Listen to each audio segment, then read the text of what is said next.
You're listening to CreepGeeks Podcast.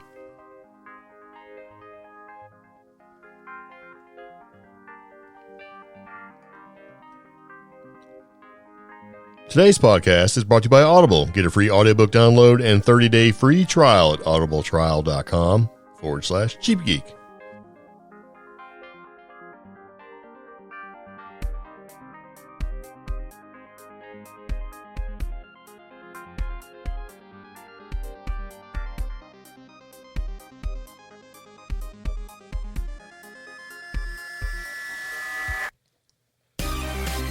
So it begins again. Welcome back to the CreepGeeks Podcast, episode number 184. Roswell UFO crash, Caveman COVID, and Thunderbird in South Carolina. Yeah.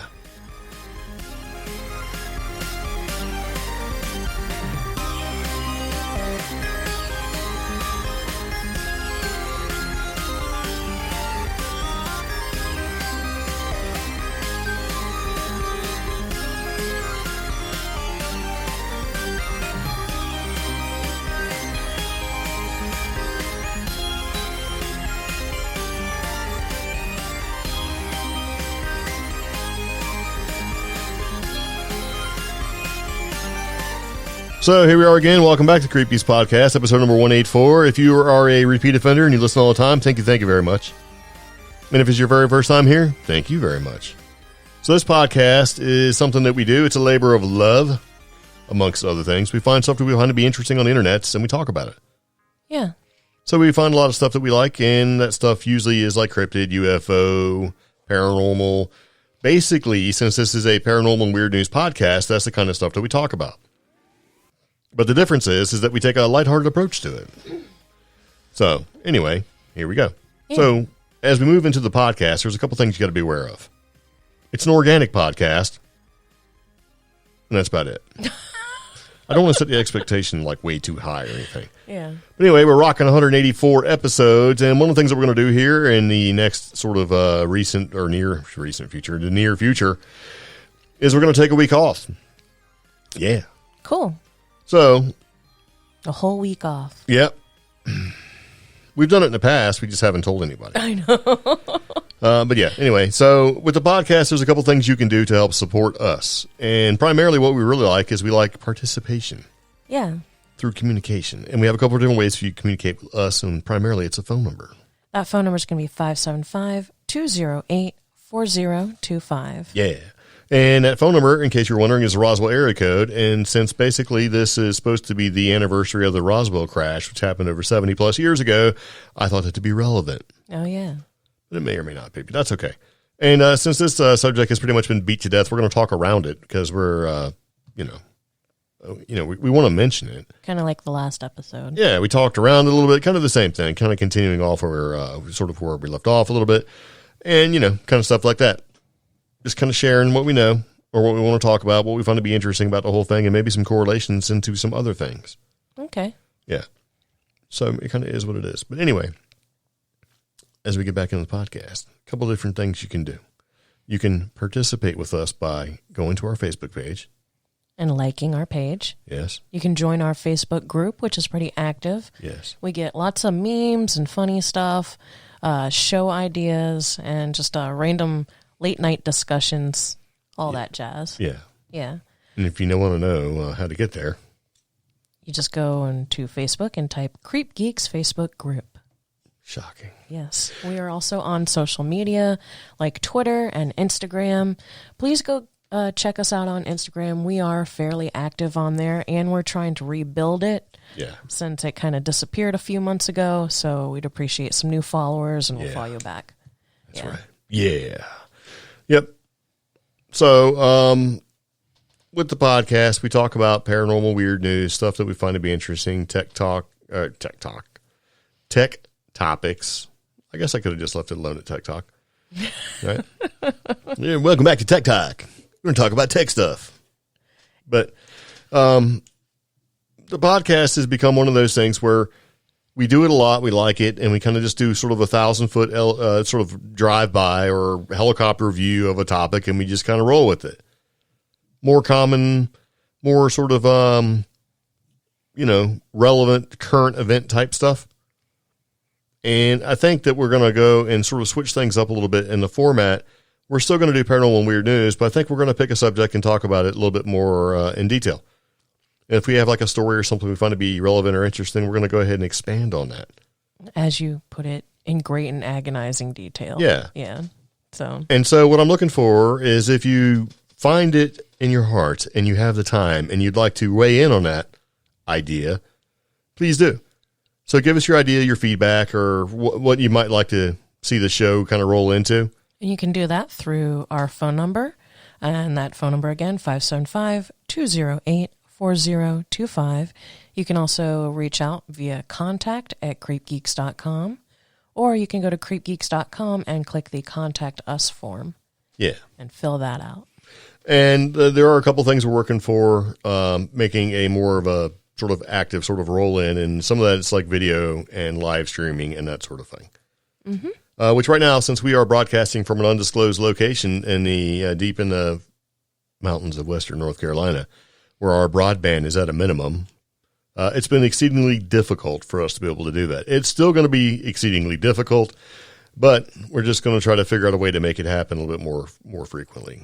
You know, because especially during the COVID-19 thing, people are all doing Zoom meetings and all this other crazy stuff, and they're doing all the things we did over a year ago. Yeah, which is kind of cool, good for everybody. But it's kind of depressing at the same time because we can't do it as easily. It's not like you can just sit down and fire it up. We have to like put shoes on and go outside and get in the car and drive 12 miles to get to where we have 4G. I have to walk a quarter mile to watch some of y'all's Facebook live streams. Yeah. Yeah. So that's the thing. Mm-hmm. So anyway, as we kind of go into the podcast, a couple things we like to do. One of the things that we do want to do is to let you know that I forgot what I was going to say. It went right in my head. We have Bigfoot coffee available. And that Bigfoot coffee is available through our little online shop, which I am still working on, creating more of our vendor stuff on there so that you guys can pick it up since, you know, some of the paranormal events may not be active until later on this year. So right now we do have our Bigfoot Bold brew, and that's going to be available in the big bags as well as little bags. Also, if you do feel like supporting the show, you can do that through patreon.com/creepgeeks. Okay. I wasn't going to go there, but that's cool. But anyway, let's do this. We're going to move into the podcast. I'm going to talk about some of the things we like to talk about. But one of the things that we'd like to do before we actually get into the news section of the podcast is talk about interesting random factoids. Yeah. And we've been doing this for a while now, since it seems like interesting random factoids have been more related towards the COVID-19 virus, which is directly affecting everyone in one way or another. But it's been fun to see what people are actually thinking about by using the internets as a means to get an idea of what people are actually thinking about when they do their search queries. Because this thing has been one of these things, and it's like you don't know what to do exactly. It's like, what do you do? Is this right? Is that right? Do I wear it? Do I not wear it? You know, do I wash my hands? What do I got to do here? Is, you know, it's kind of a thing. And one thing that we have noticed, though, before we kind of get into this, is that it seems like there has been a resurgence of COVID-19 infections all over the place, primarily because I think a lot of states have been going through and releasing some of the stringent sort of restrictions, right, on public gatherings and things like that as they move back into like phases. Yeah, many for states, reopening. It's funny. Many states are moving back into phase 3, which definitely loosens a lot of the restrictions, but there's still restrictions on things like bars and certain other businesses that don't exactly make sense to some. Yeah. And they're like, wow, why are we having a resurgence? Well, it's because you're in phase 3. Yeah, and some are moving back into phase 2. Yeah. So it's kind of a thing, right? But it's also funny because months ago, back in March, you know, I was posting on social media how North Carolina was entering into a shutdown. And I got a little bit of flack from friends all over the country because they're like, what do you mean North Carolina is just now shutting down? Like I was responsible for it, you know, yeah. or my fellow man, you know, my fellow citizens and neighbors were responsible for it. And that's not necessarily the case. It's up to the governors of each state. These governors are releasing restrictions and are somehow surprised about these resurgences. Yeah, like for example, California basically has set a record for coronavirus. They're up 5,000% in the search queries because they seem to be getting more coronavirus. 9,500% 500 infections recorded on Tuesday. On Tuesday? Yeah. I don't even know what day it is, but it's not that far away from Tuesday. Thursday. So, ish, yeah. And so it kind of goes into different things like, people searching for what happens with the Atlanta mask update. They're up 3,400% as far as search queries go. But one of the things I thought was kind of interesting, though, is this. It's a 3 times more popular search now for this. What percentage is considered herd immunity? Oh, that's a good one. Yeah, so somewhere there's a bunch of people that are pretty optimistic that they fit right in that herd immunity, and they're basically going, can I be in that percentage? Because herd immunity is, when you get exposed to something over time, that the herd, right, the mass that you're in will eventually sort of get some kind of immunity, whatever malady is out there. Well, and herd immunity actually helps people who are immunocompromised because just being in that herd or group of people allows them to more easily transition and develop that immunity as well. What I just said. It's more sciencey. Well, so is it? Yeah, yes. But how is that happening? It makes you kind of wonder, right? It's like I can see it with like a real herd, like a cows or something like that. Maybe they're like sharing some antibodies through milk or whatever. But I don't know. It's necessarily that's the case when it comes to humans because we can't seem to figure out if we're supposed to be wearing masks or not. And some people are all angry about it. It says it works, it doesn't work. And some people are all like, wear it or you're going to die and you're going to kill people. It's just been really a sort of an aggravating time. And it even gets to the point where people are starting to really sort of not know what's going on. Because like another search term is like, is headache a symptom of the coronavirus? Headaches are pretty popular. Everybody gets a headache every once in a while. I don't know. I mean, it could be. Is sore throat a coronavirus symptom? It's like, come on, man. It's getting the summertime. I still have allergies from the summertime. I have allergies all year long, but it seems I roll into different sort of my own phases, right, when it comes to allergies, and I get headaches. Yeah. I wouldn't make the leap straight to coronavirus, though. I mean, that's a pretty scary thing. So, I don't know. It's just kind of a thing. We thought we'd kind of take a look at it, and the more we start to talk about it when we do the podcast, and we've been doing it for a while now, the more I'm thinking I'm probably just going to take this out next time we do this podcast. It's not going to be in here. Because it's just not optimistic. No, it's not. It's like it's the same thing. People don't know. It's just the fear. People don't know what to look for. They don't know what to do. And then you search the internets to try to find out. And what you find is one thing says one thing and the other thing says the other thing. And then you're left in the middle, right where you started from when you asked the question to begin with as to what you're supposed to actually do or be doing. Yeah. It just doesn't seem... Or you see something that has you stressed out like I do. Like, is headache part of the coronavirus? I have a headache right now. I was like, what? And mine's possibly from drinking too much of this delicious Milo's tea. Well, the thing that stuff is delicious, man. I don't care. Maybe it's just an East Coast thing. This stresses me out is coronavirus Kentucky is trending by 60%. Yeah.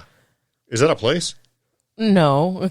Where are you from? I'm from coronavirus Kentucky. Oh, sweet. You guys get a lot of tourists there? No, we don't. I wouldn't go there. I don't know. Well, I mean, Kentucky's got some cool stuff. They do, but if they got a place called coronavirus, I do not want the corona. Not a fan. Do not recommend, right? No. Yeah. So anyway, let's move into something a little bit more lighthearted. How about some interesting random FDA recalls? Okay. Let's see what's being recalled by the FDA. Because, I'll be honest with you, I'm fascinated by this little sort of news release, sort of FDA putting out there what's good and what's bad and whatever, right? Yeah. Because I didn't know it really existed, or if I did, I didn't really pay much attention to it. But it shows what's currently being recalled, because before I would just see what popped up on the news with like 75 million pounds of hamburger meat have been recalled. I'm like, what? Yeah. So anyway, so if you like herbal products and dietary supplements from a company called Sundial, guess what? What? Recall.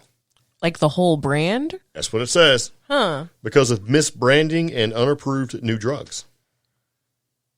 Oh.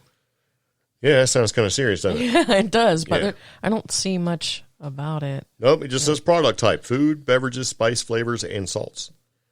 But if you are doing the Lupin brand metformin hydrochloride extended release tablets, in other words, taking metformin, guess what it's being recalled for?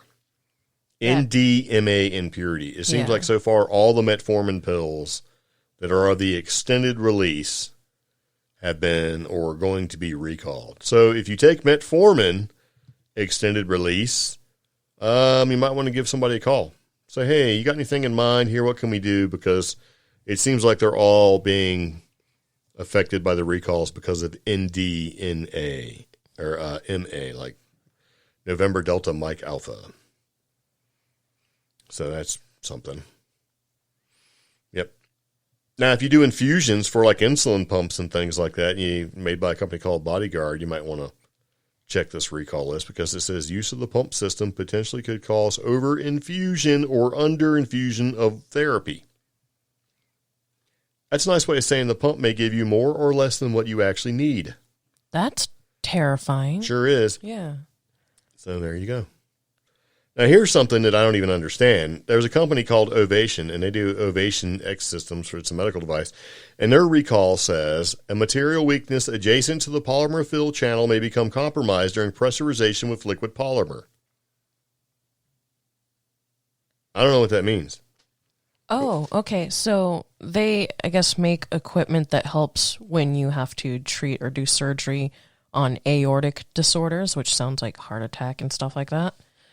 So I guess maybe if they're doing like where they have to clean out one of your arteries or something.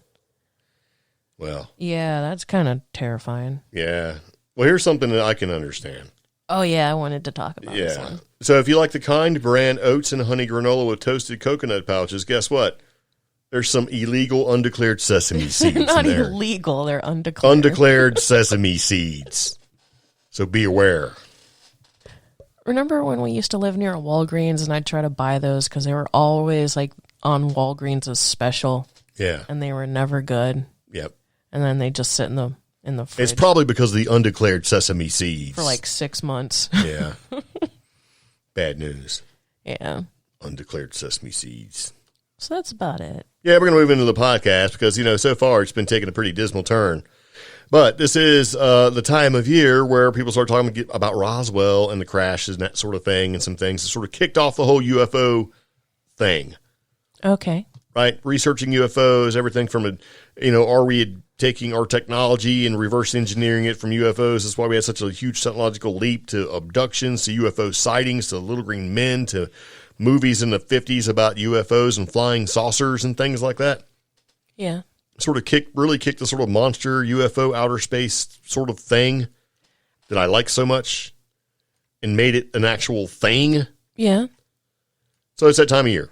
And yeah, because I was also thinking about, with the exception of, I guess, almost this year, every summer, isn't there usually an alien or space movie out? Always. Yeah. And also, this is the time of year because of the Roswell crash, which is supposed to be around between July 7th, 8th, or 9th, depending on when it's been reported and when you see it and where you read the information at. It just sort of kicks it back to start the whole thing over again. Well, what we found out, and this is common knowledge to most everybody who follows this kind of thing, there are some events that happened before that or around that same sort of time frame that sort of correlate with each other that may lend some credence to the fact that something really did crash, aside from a weather balloon. You know what I mean? Yeah. So when we talk about UFOs and stuff, we typically talk about flying saucers, right? That's the thing. And this term was actually coined by a guy named Kenneth Arnold. And Kenneth Arnold was a pilot. And he was basically flying around doing his thing. And what he was actually doing is he was looking for a crashed government airplane or something like that. And he was using his airplane to go out and look for it. Because there was a reward. A $5,000 reward, and this is back in 1947. That's the equivalent of like $57 million today. 57,000. It could be $1 million, as far as I'm concerned. It's a lot of money, right? Yeah. So he was basically flying effectively from like Washington to Yakima, Washington in his little airplane there, and he was looking around for this plane. It was a transport plane. It crashed somewhere around Mount Rainier. Well, a few minutes into his flight, right before about 3 o'clock, at about 9,200 feet in altitude and near Mineral, Washington, he decided to give up his search and started heading backwards towards Yakima. And if I'm saying that wrong, I don't care. I don't know if it's Yakima or Yakima, right? Yeah. I don't know. But, okay, so as he was flying towards Yakima, and he was basically heading back because he was calling off the flight, his search, he's kind of done. He went out there and looked for it, couldn't find it, and so he said he's heading back. He's just heading on back. What he saw was a bright flashing sort of light similar to sunlight reflecting off a mirror, and he was afraid he might be dangerously close to another aircraft because that would be about the only thing that would reflect, if you think about it. Yeah. Something's up in the air, up in the sky. So he scanned the skies around, and all he could see was a DC-4 to his left, which is kind of behind him. And that was about 15 miles away. About 30 seconds later, after he'd seen the first flashlight, he saw a series of bright flashes off to his left, which is basically to the north of Mount Rainier. And so he thought, there might be reflections off his, on his windows from the sky or whatever, but he did a few quick tests by rocking the airplane back and forth, side to side, removing his glasses. He's trying to figure out where this reflection's coming from this glare. And basically he said, later he rolled down his side window to rule this out. And the reflections came from flying objects. They flew in a long chain, and Arnold, for a moment, considered they might be a flock of geese, but he quickly ruled this out for a number of reasons, including altitude, flight, the bright glint coming off of them, and obviously the very fast speed. He then thought they might be a new type of jet, and started looking intently for, a tail, and was surprised he couldn't find any. So there's no tail on these aircraft, right? That are whizzing by him or flying. So as they kind of got up towards Rainier and sort of passed in front, so as this thing got in front of him and is against the bright white snowfield, right, he still saw the glint, the bright flashes going off as it kind of flipped over. And what he's seen, though, was these convex shapes. Okay. And he later revealed that one object that he really seen had more of a crescent shape to it. And when he did a report, because once he landed, he actually made a report and put this out there, and he basically likened them and their movement to saucers skipping on water. But he didn't actually compare it to saucers. He just said it was like saucers, right? So it sort of turned into flying saucers. That's not actually what he said. Yeah. And so the initial quotes after he made his report have him kind of comparing the shape to a saucer, disc, pie pan, half moon kind of thing, or generally convex and thin. But he didn't say flying saucer. And he didn't say they were round. He said they were convex. Like a crescent moon or a crescent shape. Huh. So already from the beginning of this sort of report thing, and it kind of ties into some of the other events, it's there's a little bit of miscommunication here. The telephone game. Yeah, but this was in the newspaper, so it's kind of okay, so it's a little bit of a thing. So he's seen these things, and he made a report, is really what it boiled down to. And he's seen them all because of the sort of reflection off them, the glare that came off these things. So they were probably metallic in nature, we would assume, but more of a crescent shape to them. And he shared his story. It kind of got picked up, and eventually there was two stories that sort of came out about him and his experience, but it sort of turned into a thing where this guy, and he's a reliable witness too. On top of all this, he's a freaking pilot, an experienced pilot, and he was a respected businessman. On top of all that, so when people came out to interview him, they eventually just sort of didn't do anything at all. And by people, I mean the government. The government didn't say anything. They just sort of blew it off. Nothing happened from it. Huh. So, I think we were watching a show, and the show was talking about him as well. And in the end, the Army ultimately ruled his report that it was figments of his imagination. Yeah, so they automatically sort of discounted his, and this is funny, they discounted his experience, his relevant experience, his professional opinion, by effectively saying it's just his imagination. And I think when everybody pushed, and the other reports, which, are mentioned throughout part of this, when those started coming through, the Army continued with figments of the imagination or a mirage. Yeah. Yeah.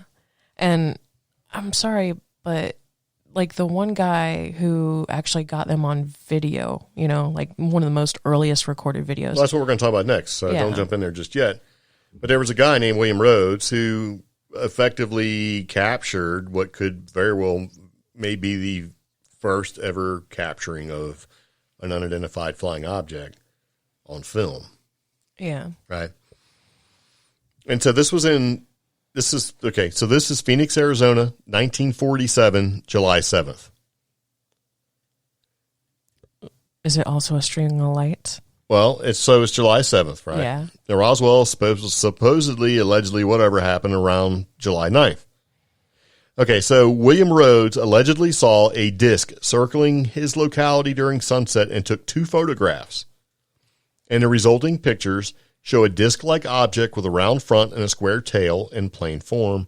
And it says these photographs have been examined by experts who state they're true photographic images, and they do not appear to be an imperfection caused by maybe an emulsion in the film or something, poor film. Okay. Because back then with film and the way it is that you get in celluloid and things like that, you could get film that just really wasn't good. So they looked at it and said, yes, these are true photographic pictures. They don't appear to be artifacts in the film itself or things that were captured in the film due to poor quality or whatever. So they're saying whatever he took a picture of is an actual picture. They're not saying it's real. They're just saying it is an actual picture. And they also ruled out that it wasn't something inside the lens of the camera, that kind of thing that would sort of put itself on the film image, because we've all done it. Take a picture of your thumb. But, things get inside lenses. Sometimes the little foam pieces and things like that fall off, and they can cause a dark spot or a shape inside the lens, which gets transferred over to your film. If you ever had a camera or something like that, give you issues, that could be a problem. You're like, what is this?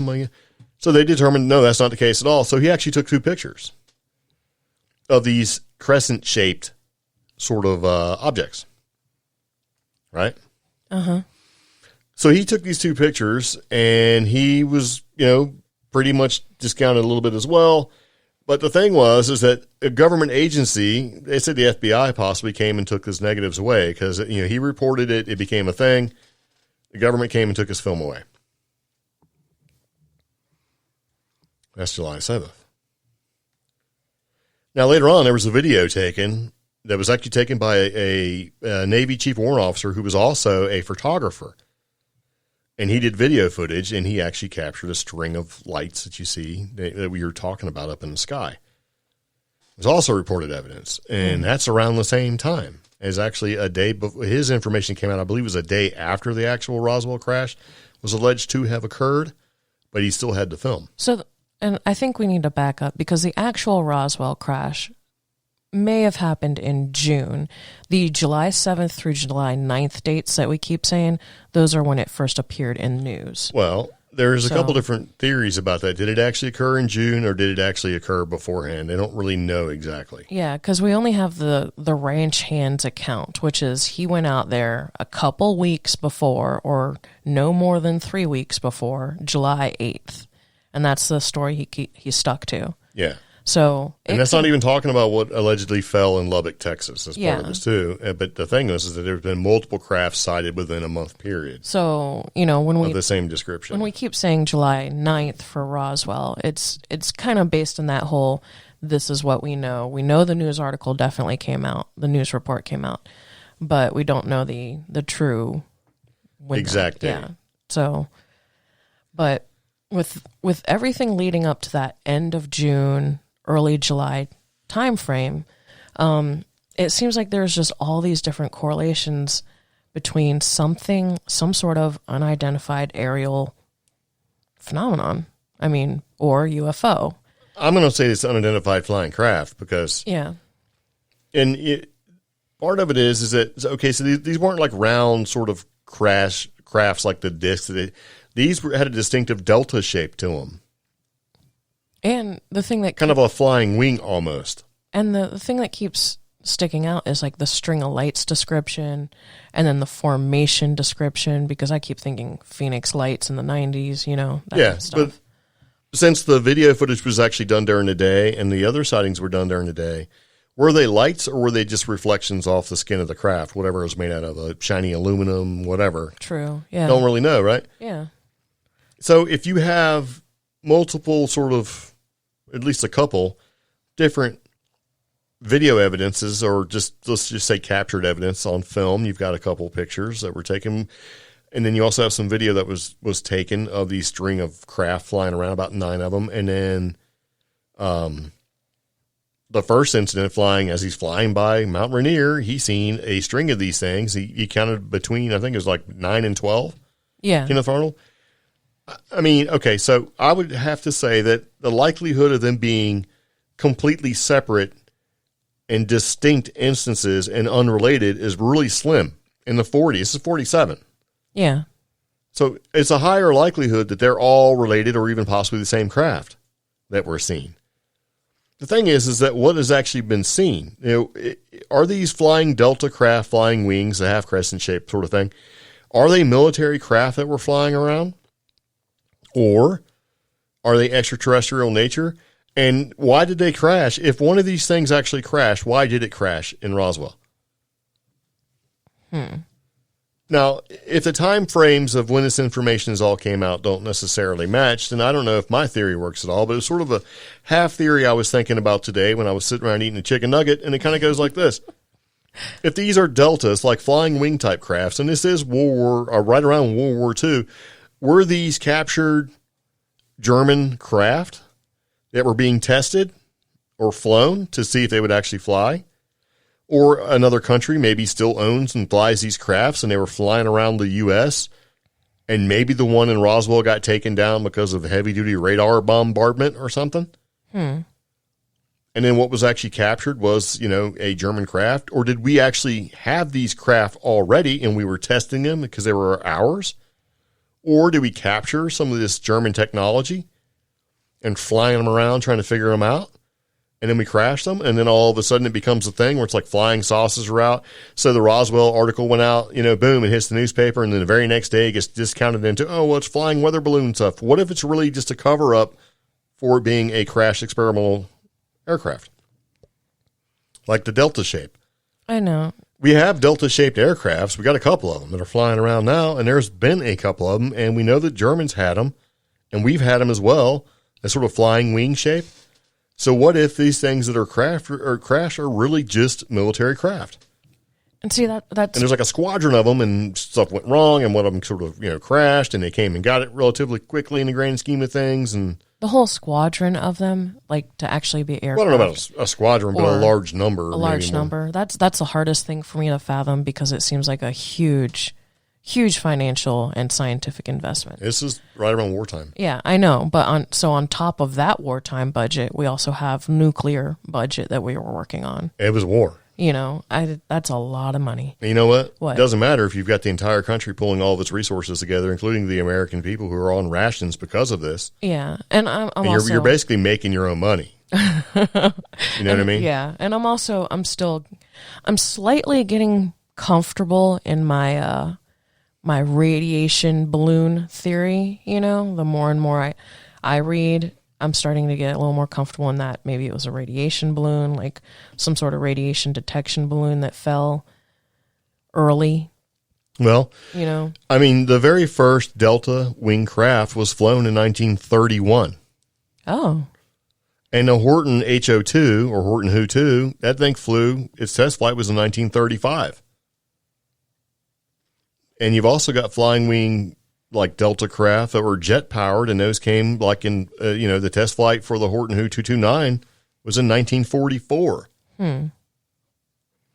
And when you look at that thing in the flying wing, from a distance, it could certainly be a crescent shape. Or what if it's basically a different version of that flying wing, and it has a more rounded crescent shape to it because they're trying to make it better, maybe in design or flight characteristics or something like that.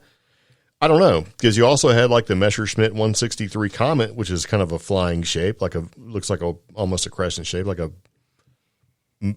half saucer. And then in July 3rd, 1940, there was a test flight over the Northrop N-1M, which is almost like a flying triangle. Huh. Okay. And then you fast forward into the 21st century, whatever century.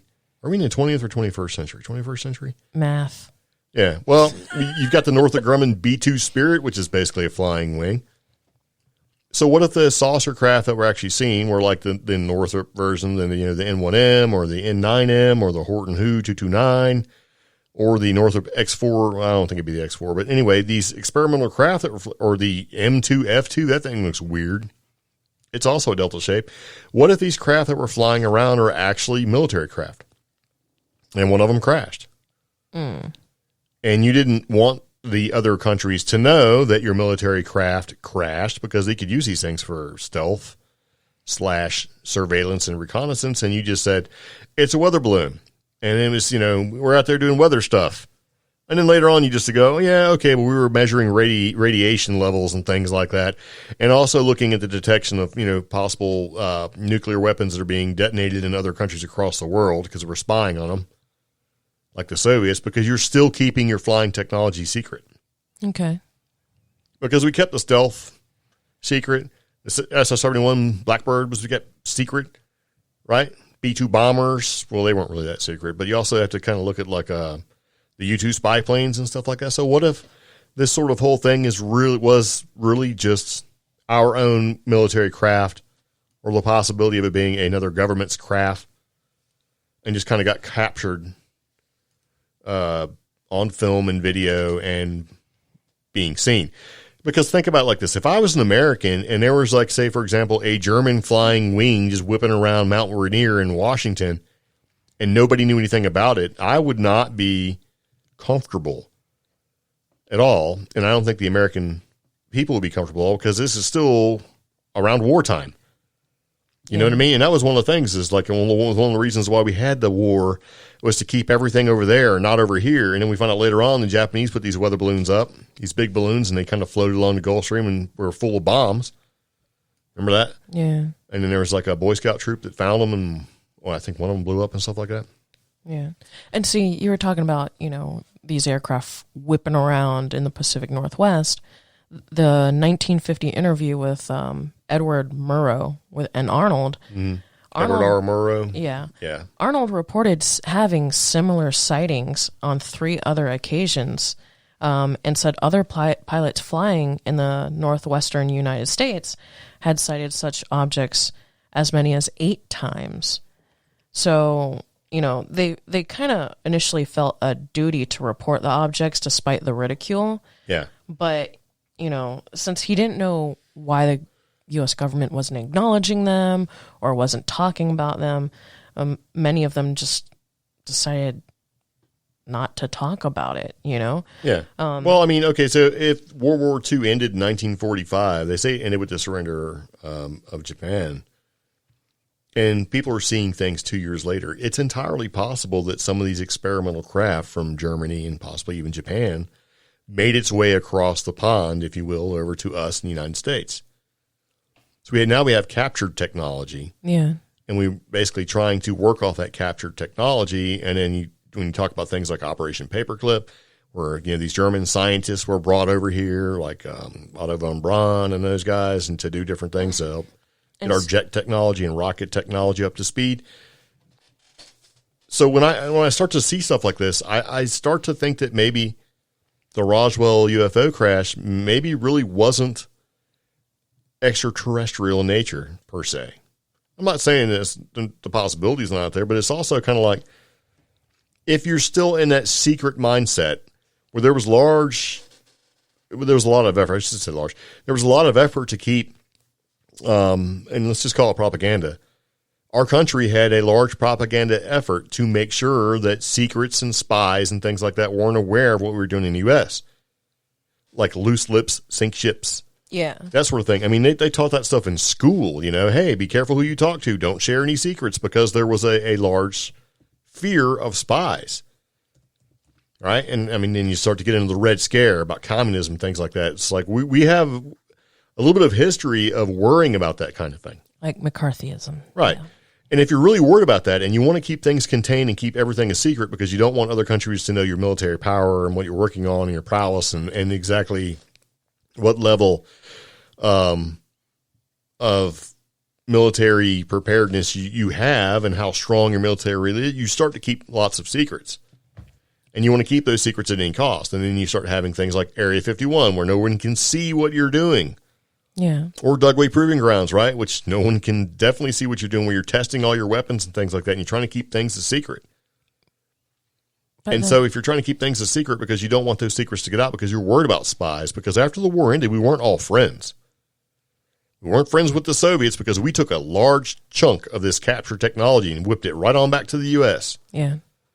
So the Soviets weren't very happy with us. They weren't very happy with us anyway, regardless. And so we took technology coming over there. So we didn't really have very many friends. But the only friend I think we probably really had was England, the UK. And then even then, it was still kind of a dicey sort of thing to a certain degree. So I don't know. And I see these shows, I'm like, okay, so they didn't happen exactly at the same time because World War II, ended around 1945 in September. And then you got these crashes happening in 47. So when was the atomic bomb tested? It was before then, right? So this sort of began the beginnings of the Cold War. We're starting to look into using, this nuclear technology after these atomic bomb drops to sort of harness the power of the atom to power nuclear submarines. And that only happened 15 years later, roughly. July 16th, 1945. Is when the atomic bombs were dropped? No, that was the first military test at White Sands Missile Range, I believe. So. Yeah. Well, they're saying that September 2nd, 1945, the World War II was over. So when did we drop the atomic bombs? Oh, wait. I'm sorry. July 9th, 1945. Yeah. So, that's only a couple of years later that we have a crash at Roswell. Yeah. And then less than 15 years later, we've got nuclear submarines. Or we're working on nuclear submarines like the Swordfish and Thresher and things like that. And the Cold War began right around there. And it wasn't that long after we had the Cuban Missile Crisis. And see, that's part of it. You've approached it from one aspect, which is the keeping of secrets. The other aspect is going again with that McCarthyism and also that ridicule and that, okay, let's go ahead and let the people with the tinfoil hats make these otherworldly claims, to put the pun on it, and see what latches. And funnily enough, the extraterrestrial claim seems to be the one that latches the best. It was the most popular. Yeah. And it was a diversionary tactic, and you started having like 3D movies about flying saucers and stuff in the 50s. It became popular culture. They just let it roll. It goes so far as Arnold ended up being, the first issue of Fate magazine, 1948, featured the article, The Truth About the Flying Saucers by Arnold. By Kenneth Arnold? Yeah. Yeah.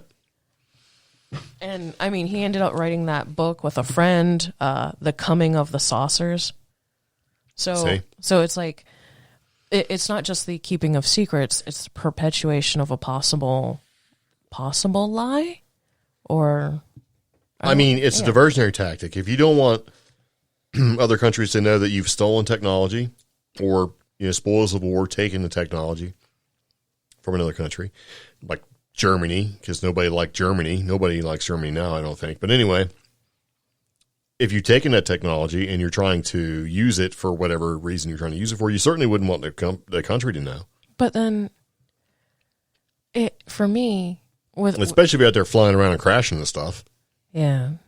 With me, then, the question goes, are extraterrestrials real, and have they visited?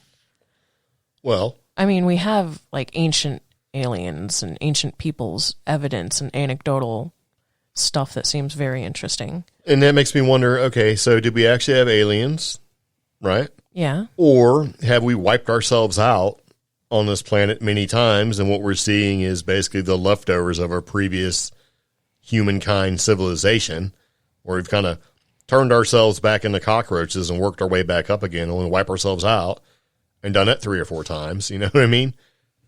So it just kind of makes me wonder. So when I was looking at the Roswell stuff, and I like it because it's all interesting to me, and it's all pop culture and UFOs and that sort of thing. But at the end of the day, if some of this stuff could just be explained by the secrets that are being kept, we might find that this whole UFO thing and Roswell and the crashes and things like that maybe didn't necessarily start and become what it is today because of what actually happened. Now, here's something, too. Who's to say that this stuff wasn't really going down, at the same time? Like, were we possibly being visited by aliens and extraterrestrial entities and stuff like that at the same time we're doing all the other stuff with the technology? Or has the technology kept progressing to the point where we have these machines that are fantastical in nature that can do all the stuff that the alien craft that we supposedly see are doing? And I watched that show today where you've got like a modern fighter jet, I don't know if it's F-35 or whatever this is, dropping these little drones out the back, and these drones go whizzing out of this thing. They all form up in formation, and they're flying around with the aircraft. And this is video happening. It's real video. It was like released by the government. And they're also using drone and swarm technology on the battlefield as they're flying over like places like Syria. So if the technology is continually improving and it's still being kept secret because of spies and espionage and the Cold War never really dying, who's to say that what we've seen and what we have been seeing for a long time are continuous, ongoing government projects?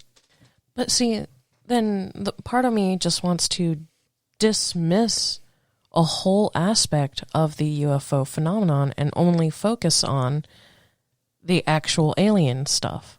Yeah. And how would I even approach that?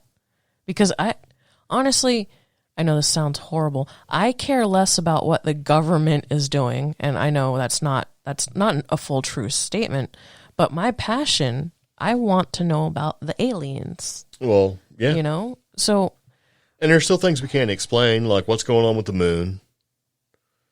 And is the moon an actual satellite? What's going on with that? And then, the other day I was watching some video of the sun and people using these amazing telescopes and actually showing what looks to be like some kind of shadowy craft going up to the corona of the sun, sucking energy out of it like a gas station pump. Yeah. And then when it's done flying away. So then I'm like, man, that's got to be something from otherworldly. But what if it's not? What if we have such technology that we've been making these incredible advancements in technology where we can get out into space and maybe Mars really is inhabited already?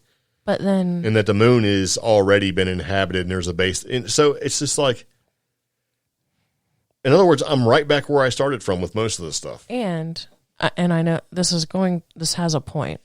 In my tiny, average human, pandemic era filled brain, that is just too much to fathom. Right. Much like World War II, that the average American citizen's war-filled, fear-changing times brain, that is too much for them to fathom at that time as well. And maybe this whole thing is so big that one person just is not going to be able to wrap their heads around it. That's not fair.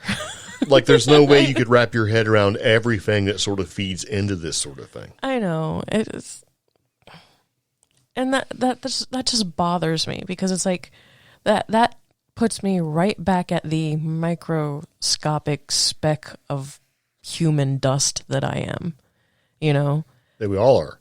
Yeah. And it does parallel very well with the whole, World War II. The average Joe was just trying to survive through the rations and through this changing world that was about us at the time.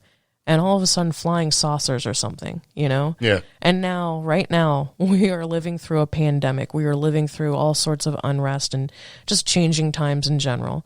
And I am trying to wrap my brain around the fact that Roswell may not have been what it was. It may have been, like, in my opinion, a radiation testing balloon, or maybe it was experimental aircraft and nothing more than that. And that the cover-up is truly the damage of scientific testing in New Mexico. Yeah. This kind of turns into one of those things where you have a kid comes up to you and asks you a question you don't want to answer. Right? Yeah. Like Santa Claus or something. So you start to say something or whatever, but then the kid fills in the gaps themselves and comes up with some crazy, fantastical story. And you just go, yeah. And then they go off believing what they believe, and you don't have to explain anything, and nobody's none the wiser. Like the Tooth Fairy? Yeah. It's horrible. I think that's personally super creepy. Why would you want some fairy or some kind of, possible paranormal or even cryptid, whatever, coming and taking biological pieces of you, like the hardest part of you, like the teeth? What are they doing with them? Or are they really aliens that are coming and grabbing those teeth in exchange for currency so they can extract your DNA? Genetic sampling. Because since they're from another another universe, their plasma bodies aren't as good as our plasma bodies, so they can't use plasma engines when they go off into space or something dumb like that. Who knows, right? So I don't really know if Roswell is Roswell or what, but it just kind of makes me wonder. It's like, what's we still don't really know, and we have all these papers and released documents and things that have been blacked out, but what if they're all just being blacked out because We were definitely worrying about spies and espionage, was a continual thing. Because, I mean, if we took all this stuff, this other technology from countries during World War II, what would keep them from not wanting to know what we have and them doing the same thing? In other words, if you're doing suspicious stuff, you're going to be suspicious about everybody else thinking they're doing suspicious stuff too, when they may not be doing that at all. You know what I mean? Because like thieves look at everybody as also being thieves because they don't want to have their stuff stolen either, even though they stole it. Every con man looks at someone else as a mark. Yeah, every con man looks at everybody else as being they're trying to get conned too, because the con man doesn't want to get conned. You don't want to con a con man, and you certainly don't want to be the one who's being conned. Okay. So they don't look at everybody as being marks necessarily. But it's just kind of a thing. So, is the Roswell UFO crash real? I don't know. Or is it best kept to let people think what they think and you don't have to, share any secrets or whatever? So if it basically boils down to, is it real or not? Or are we just going to let these secrets kind of perpetuate themselves and just, not say anything different? But in order to make people happy, we're going to create Project Blue Book where we send out some people to go investigate. We gave LSD to our own American soldiers. Yeah. Where they figured out, okay, so, what's best to get information from a captured soldier or whatever is to try to use some kind of psychometric or psychometry or whatever. Maybe not psychometry, but, to use something to get information from them. So if we're using psychological warfare and testing on volunteers because they were volunteers to try to extract information, who's to say they didn't predict or couldn't necessarily perfect these techniques so that if you do get abducted, they can plant a false narrative while they do what they got to do to you. You know what I mean? It's like, It's just nutty, man. I don't know. Which is more likely? An extraterrestrial flies across the galaxy from somewhere to show up and probe you for a while. What are they getting out of it? Genetic material. Yeah, but I think that if they really wanted to, they could just show up and do whatever they wanted. And then people start talking, well, that's because Dwight Eisenhower made an arrangement with them why would they even want to bargain with us at all? And then they say, well, we have way more UFO sightings after, atomic energy became super popular and stuff like that. And all these missiles started getting put in different locations and strategic places all over the country and the world. And there's all these crafts that show up to see the technology and, to let us know that they're aware of what we're doing and they want us to not do it because they don't want to see us blow up our own planet. Why would they even care? Or is it likely that advanced government craft, maybe possibly from the U.S., can fly around and knows these locations and was just kind of showing off and see what they could do? And as they sort of examined what the country had, like Soviet Union and U.S. and things like that, right? Yeah.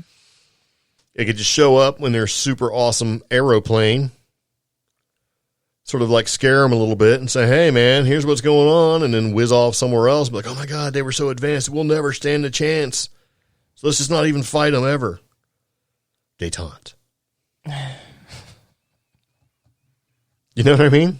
Yeah. And why would a UFO whiz all the way across the galaxy to show up, to our nuclear power plants and things like that and get the energy from it? Sun is the biggest nuclear reactor out there. They can just stop by the sun and fill up before whatever. Why would they even bother? Why would they bother, examining us as a species as a whole? And if they did, why do we even think they would show up and be nice? See, I already have my bone to pick with that. I don't think they're nice. Yeah. So, but this goes to my point. If they're not nice, why don't they just take what they want?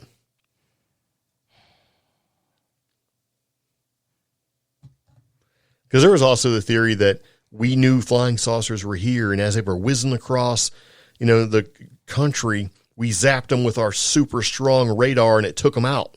Yeah. And they crashed at Roswell, and we basically captured the bodies in the craft as a warning and kind of let them know, hey, we'll take you out. I'm still stuck on that. Why don't? And then they had to negotiate with us and Eisenhower and everybody else and all this other crazy stuff. And it's like, and then we reached some kind of like détente with them, an agreement to, hey, we'll let you do experiments on our own kind and that sort of thing. And as long as you don't, try to attack us and all. See, it's just this thing. It's just so fantastical. I don't even know. And honestly, I don't care enough to go in there and spend 40 years researching it down to the minute detail to go, okay, here's how this jigsaw puzzle fits in this entire thing. Because then you create this puzzle that if you have to explain every little piece and how it fits to the average person, they're not going to understand it. Number one, because it's hard to wrap your mind around all that stuff. And at the end, you're going to look like a lunatic. Yeah, you're going to look like that Always Sunny meme where he's like got the... Yeah, I think, what's that guy's name, Charlie, where he's like all crazy looking with the tie, and he's like got cigarettes and coffee, and he's pointing his board, it's all written all over. Exactly like that. Which many paranormal researchers have, including us. So... Yes. Yeah. But we may or may not have a United States map thumbtacked to the wall with other little thumbtacks and little flags on it and stuff. And little weird and colored places. string. Yeah. Connecting things. But I will say it is very pitiful looking, though. It doesn't look like it's impressive at all, like that crazy meme. Yeah, it's not like everybody else's paranormal dream board, I don't know, vision board. Yeah. And see, I'm kind of a visual guy, so when I put that map up there, it was primarily for me to get an idea if that's something that we wanted to go look at. Like, there's certain things that happen or have happened in the country, these crazy, weird sort of instances. So I want to put a map up to see if it would be physically possible for us to go visit some of those, like on a sort of a weird field trip, if you will. You know what I mean? Yeah. So kind of moving on back into the podcast, we're going to talk about a couple different things, but there is something you should know since we've been talking about Roswell UFOs and sort of doing sort of a 1,000-foot overview. Just so if you're wondering or if you're curious, the Roswell UFO Museum is preparing to reopen. Yay. I'm happy. Maybe. Oh. Because it might, it might close. Never know, because the way things are going. But they were set to, open on the anniversary, which is to them is July 7th. Yeah. So I don't know. You know what I mean? Is it July 9th? Is it July 7th? We still don't really know. So, but as of June 29th, which things may have changed, Roswell UFO Museum prepares to reopen.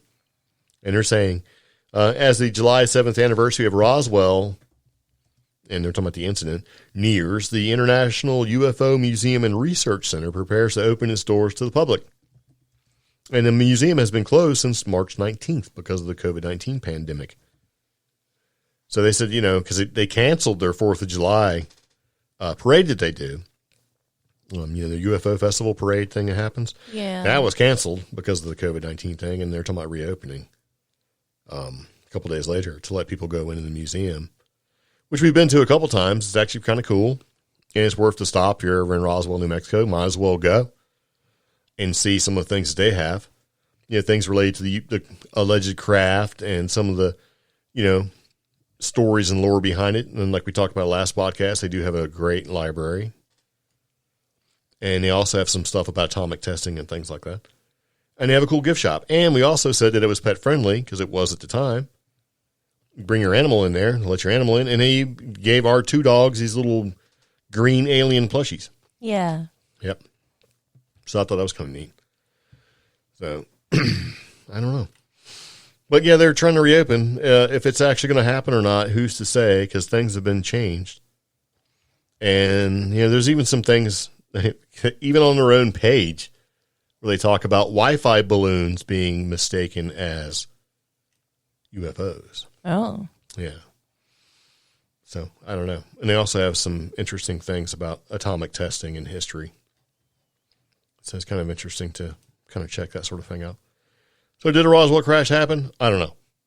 Are there craft out there that we just can't explain? Absolutely. There's been video of it, right? And if you talk about things like, remember how you had the AA tip or A-tip and the Tic Tac video and the To the Stars Academy and all of that stuff that sort of happened and sort of blew the lid off of it. And there's like, oh yeah, the government's acknowledging UFOs and all that sort of thing.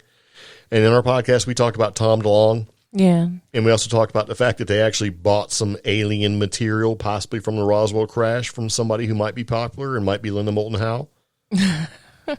for like $60,000 and stuff like that. Yeah. Well, I came across this article that basically said Tom DeLonge says he won't share UFO secrets out of respect for government.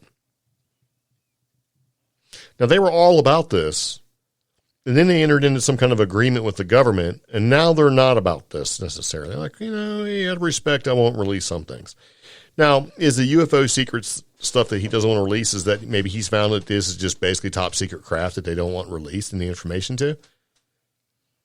Or is he really being respectful to the U.S. government and doesn't want to share UFOs and make UFO disclosure happen at a much more accelerated pace?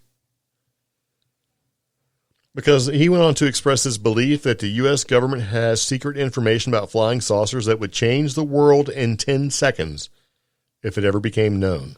Yeah. So why would we not want to know? If it can change the world in 10 seconds, why not disclose it? What's the pros and cons of disclosure? And we're going to talk about pros and cons of alien disclosure on our Patreon only podcast, where we pose that question. Is disclosure a good thing or a bad thing? It's something that's been hotly debated. And see, since somebody said, hey, the government knows more about this than they're actually saying. So what's the benefits? What's the good parts? What's the bad parts? Those are some things that we're going to talk about in our Patreon only podcast, which if you go to patreon.com/CreepGeeks and you want to join, you can certainly do that. Yeah. It's not expensive either. We're not like one of these, well, if you give us $75 and you can, we're not like that, but no. It's just kind of a thing. So, you've got Tom DeLonge, he's part of it, and he's from Blink-182, right? And he's kind of like their, I don't know, he's like their star, right? You got all these people in the background. He's supposed to be like their star. He's put some money in this kind of thing. He's gone out and put his face out there. He's really popular, you know what I mean? Blink-182 and all that sort of thing. So he's been sort of their sort of public figurehead, I guess,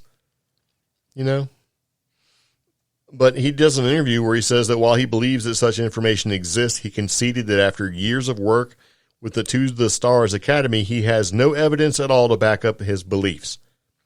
I don't have any belief, I'm sorry, I don't have any evidence of that myself, and I can't prove that to the world. But I have my reasons, and I hope that one day that does happen in a constructive way that doesn't scare people.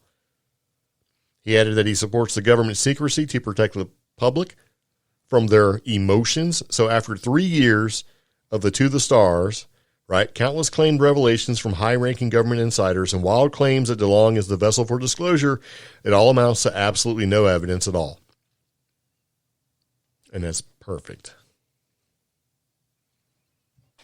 So now they're saying they don't have anything at all, and if they did, they wouldn't disclose it because they don't want to scare people and out of respect for the government. So how did this go from we have these videos, we have all this stuff, and we want to know, and it became this big flap in the stuff, and now they're saying it's much ado about nothing. Yeah, and we have these connections, we have these people who are willing, blah, blah, blah.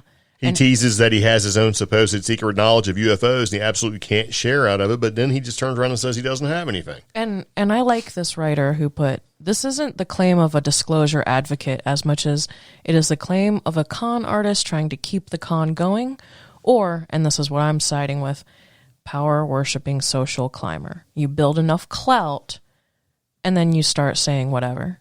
Yeah. And that's my biggest problem, is because this To the Stars Academy has been building up for over 2-3 years, right? It's been a while, yeah. Yeah. I think maybe it's now 5 years in, I think, roughly. And now this has happened, not even months after the whole, the ATIP and stuff like that. It's like, okay, so now you're coming out with this different perspective that kind of contradicts the early vision of To the Stars. And one of the sections of this article says UFO writers naturally picked up on DeLonge's claims to Unilad, right, about his almost certainly fictitious UFO evidence. But the person that wrote this article says, but I was more interested in DeLonge's continued insistence that his interest in UFOs has less to do with science and more to do with the spirituality and religion. Great. So less about being a scientifically minded person, but more like it's all light and love with UFOs, man. Or something. I'm thinking, yeah, and I went the other way. I went Heaven's Gate. Well, I don't know about all that. You know? That's a little much. I was actually, I know. I was in San Diego. I was still in the Navy, and I was an instructor, and I was in San Diego when we were watching them pull all those bodies out. We're like, what the hell was this? Yeah. Because of Haley's Comet and all that stuff. And that goes to where I'm right now, after kind of doing today's and last couple days worth of research about Roswell, and just kind of getting sort of something to talk about on the podcast, kind of an idea behind it. You know, I have had that clearance, and I have been in that job where I can't tell anybody what I do. Okay. You know, and it's kind of like I can totally see why the government would do what the government does. You know, a lot of us in the military are involved in things we cannot speak to. Not just like bad things, but just things you cannot speak to, whether it's relevant to technology, an operation is happening, a place you've been, you know, something like that, you know, to protect national security, because you're not supposed to, you know, there's all that stuff, and you've been a part of that. And when you have, it's real easy to go, I can totally see why this happened. Okay. So to build off that, no offense to a lot of different people at the moment. I hear accounts from people like yourself, from other people that I know, and military related companies, things like that. Similar sentiment. However, it seems like within the past decade or so, the leaked information or the supposed reports and things like that, how did these things come to happen with people who at one point, I hate to say it, had this sense of integrity and keeping things classified? Well, because not everybody over time has kept that sense of integrity. Okay. Like I'll go back to John Walker. John Walker was a sonar tech in the United States Navy, and he gave many, many, many secrets away. Yeah. He completely changed how security and keeping information secret. He changed all of that because of the secrets that he shared and how he got caught. I mean, it changed everything. But it seems like almost clearances and you know, dissemination of information. It's, you know, terrible. But it almost seems more prolific these days. You know, like it is. It is prolific. I mean, look at TikTok. TikTok is under scrutiny because it's a possibility that they're sharing all this background information about everything to China, straight to China. Oh, well, it was in the news this week that they were withdrawing and pulling out of China. That just broke. Yeah. Well, they're going to have to do something, otherwise they're going away. But I'm just saying, though, I mean, it's just kind of one of those things where it's like it's been a couple, 3 days where I'm like, I don't know if I necessarily, you know, and there's always going to be things that happen that you can't explain. There's always going to be stuff that you see that just have no explanation. Right? There's going to be these fantastical things that you cannot, you won't be able to convincingly convey to someone else what you've seen, you know, or what you felt or what you experienced. But, you know, with some of this stuff, I got to think that, you know, as I go back to what I've been saying for a while is that, you know, 80, maybe 90% of this stuff is not extraterrestrial at all or UFO at all. It's just government doing government stuff.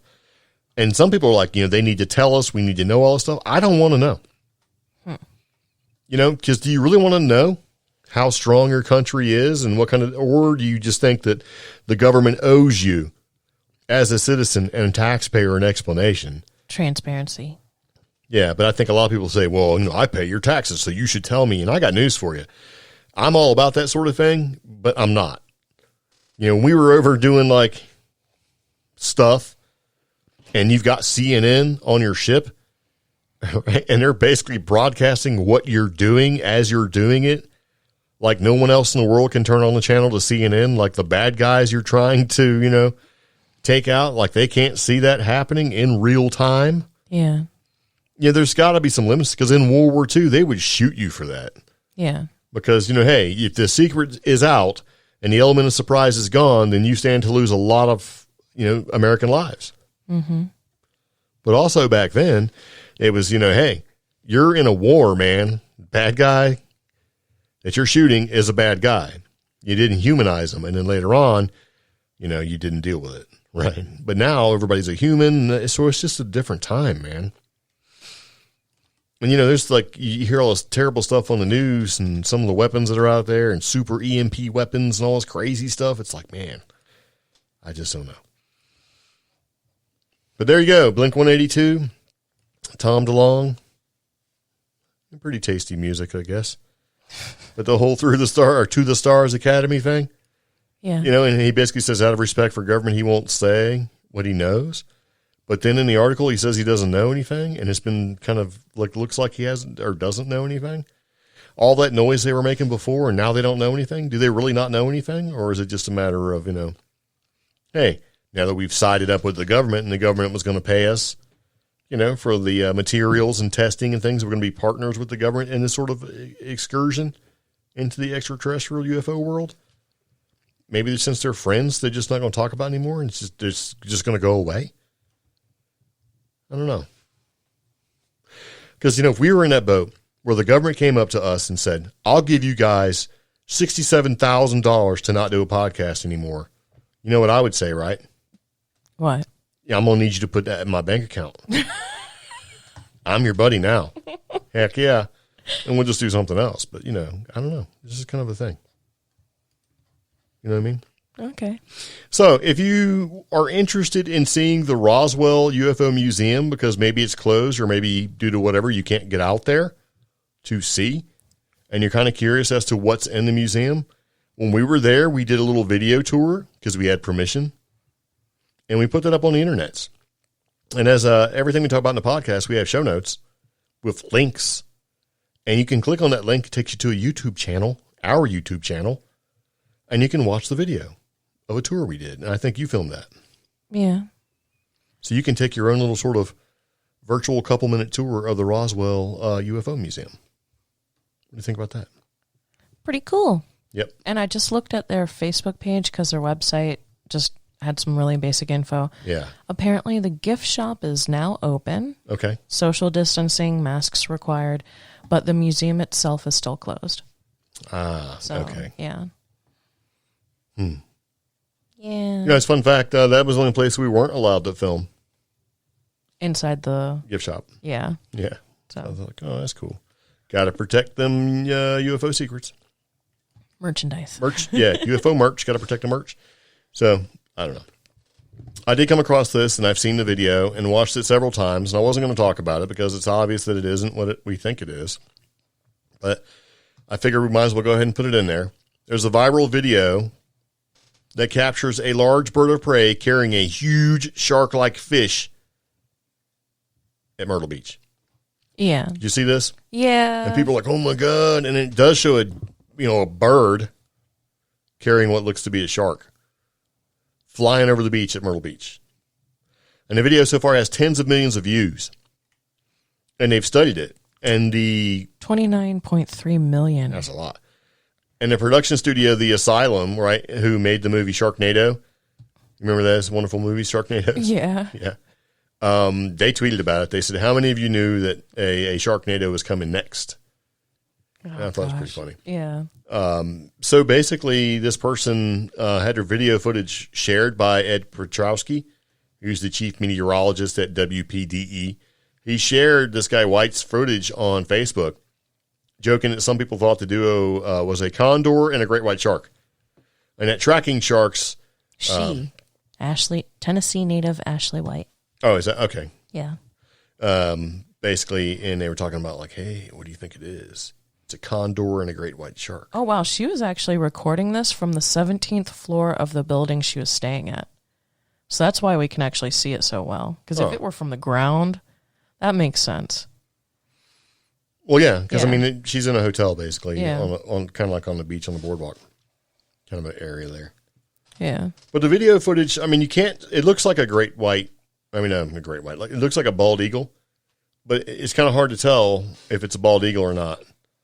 And it looks like it's a shark, but as far as the size and the actual scale, it's pretty hard to discern what it is. And of course, the cryptid community jumped on board and said, "That's a Thunderbird." You know what I mean? That's Thunderbird. Yeah. You sure it's not an eagle? Nope, Thunderbird.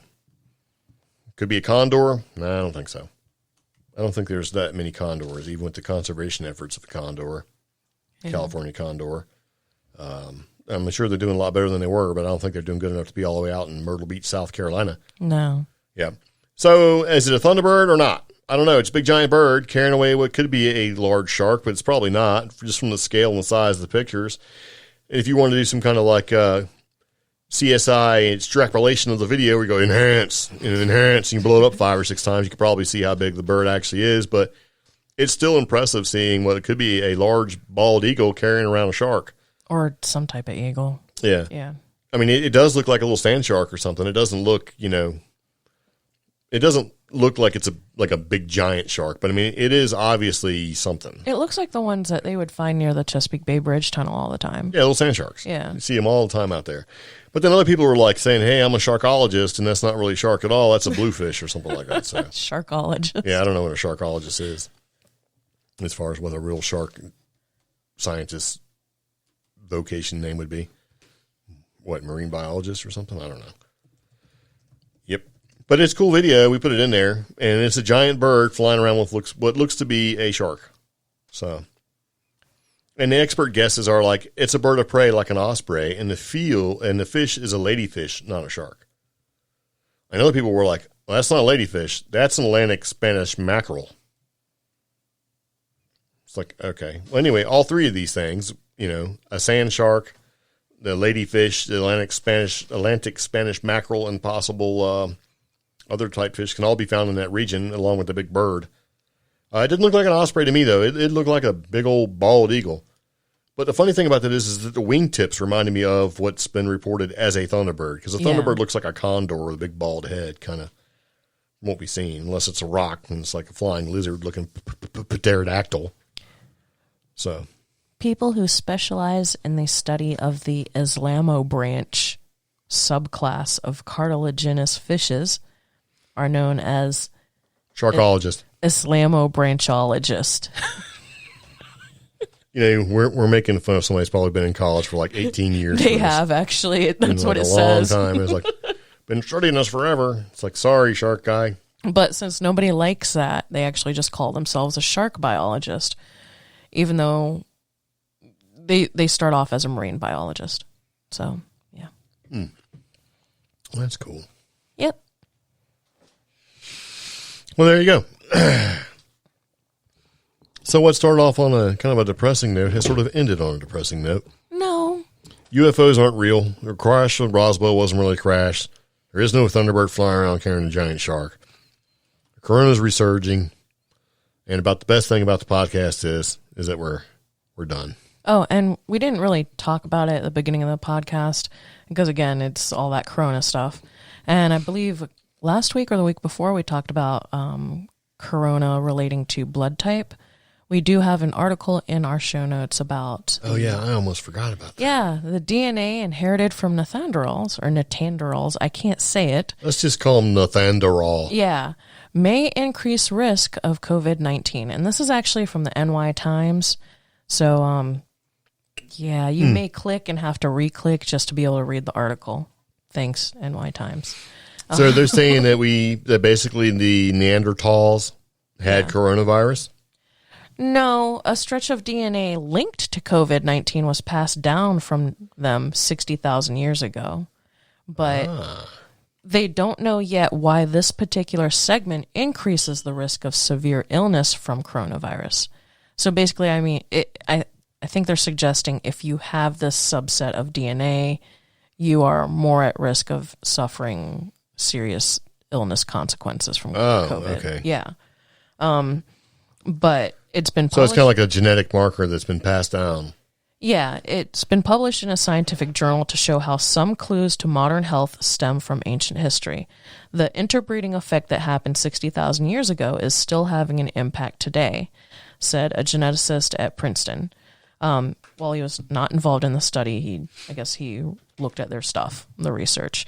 So when this guy was bored, yeah, he said, let me do some... Yeah, the piece of the genome, which spans across 6 genes on chromosome 3, has a puzzling journey through human history. The variant is now common in Bangladesh, where 63% of people carry at least one copy. Across South Asia, almost 1/3 of people have inherited this segment. And I guess that's why certain people are being affected more. So you could effectively be genetically have a predisposition to not do very well. Yeah. And it goes back to our interbreeding with Neanderthals. Yeah, and we've noticed some other interesting things that honestly cause some people to put their tinfoil hats on real tight as far as why Corona and COVID is impacting certain people. Like we've seen it in the news, it's impacting the indigenous people here in America very hard, and it is impacting certain ethnic groups, and that sucks. I hate it. I mean, I love that this research is trying to figure out the why.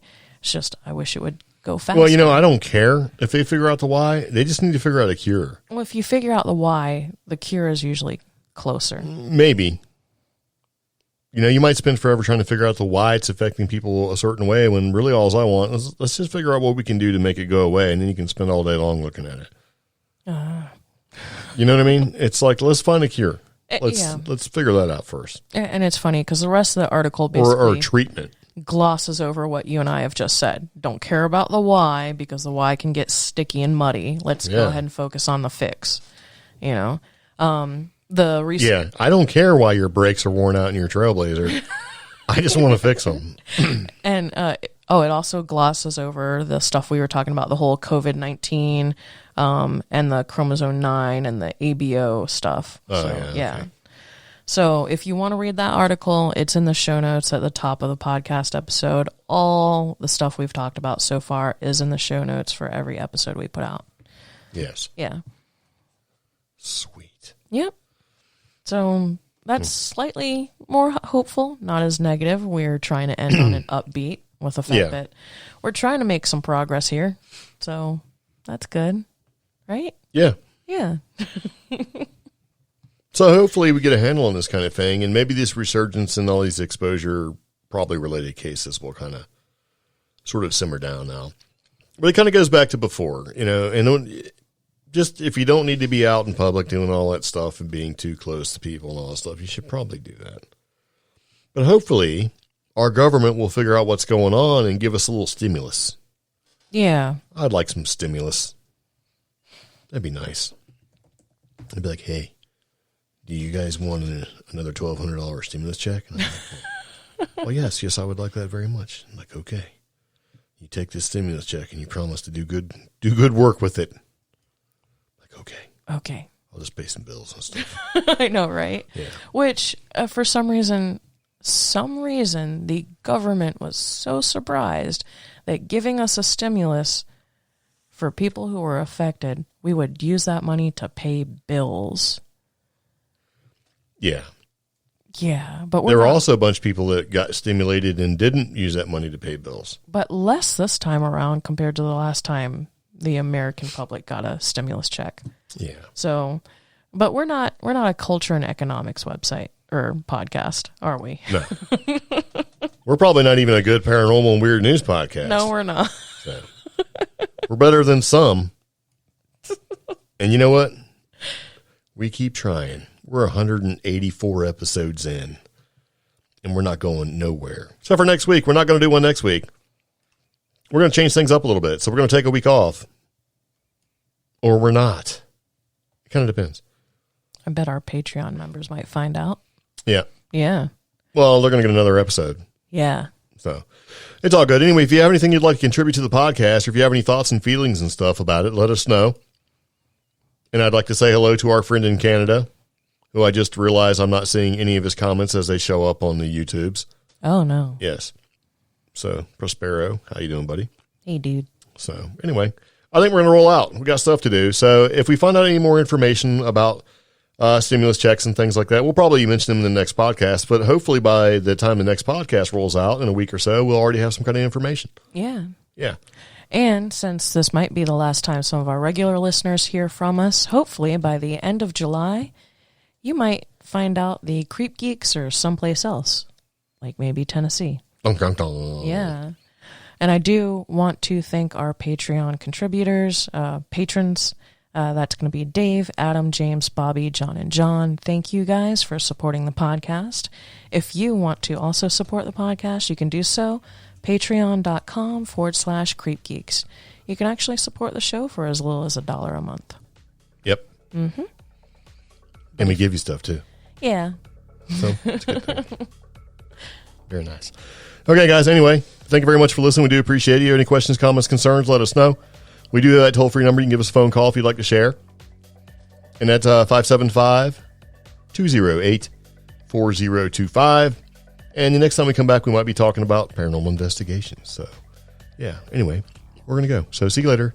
Take it easy. Bye-bye. Bye.